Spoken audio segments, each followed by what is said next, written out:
د اسد 24مه د هیوادوالو د لپو لپو ارمانونو او مړاوو هیلو د غوړې دا ورځ 3 کاله وړاندې د افغانستان مجاهدینو امریکایي اشغال مات او هیواد یو ځل بیا د آرام ساه واخیسته.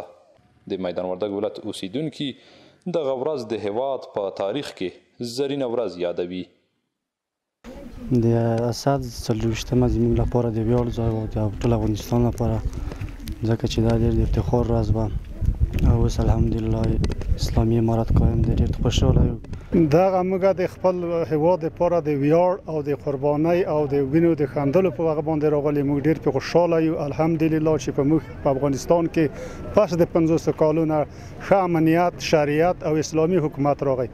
موږ د دې اسلامي حکومت ملاتړ او تا اخره پر ورځ د قیامت چې د موږ ځوانان په موږ سپایدا موږ خو سپینګیري د موږ نشاط خلک چې دي دا به ان شاء الله د دغه امارت دغه اسلامي دولت پشتیبانی کوو. موږ به هر قربانۍ ته ورته تیار یو. د یاد ولایت اوسیدونکي وایي د امریکایي اشغال څخه دغه ازادي د تنکیو ځوانانو په وینو ترلاسه شوه چې له امله یې اوس په یو ارام او مخ پر وده هیواد کې د ژوند شپې او ورځې تیروو. د دوی په وینا دغه خپلواکي ساتنې ته اړتیا لري چې ولسونه به یې د اسلامي امارت سره په ګډه ساتي. تجارب بیشتری را در طول چندین دهه از تغییرات نظام ها دیدیم.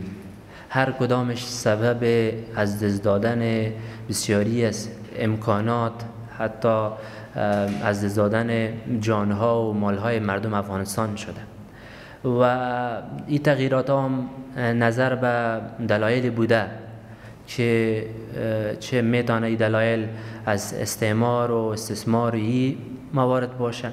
نو اوس باید حقیقت ته نظر وکړي، خصوصا هغه منتقدین چې اوس هم په خپل جهل کې اخته دي. هغوی باید ډیره توجه دوی ته وکړي چې حقایقو ته نظر وکړي، خپل شخصي ګټې هغه د ملت په ګټو مقابل کې کمې وګڼي او ملت ته رجوع وکړي او د افغانستان د بقا لپاره کار وکړي.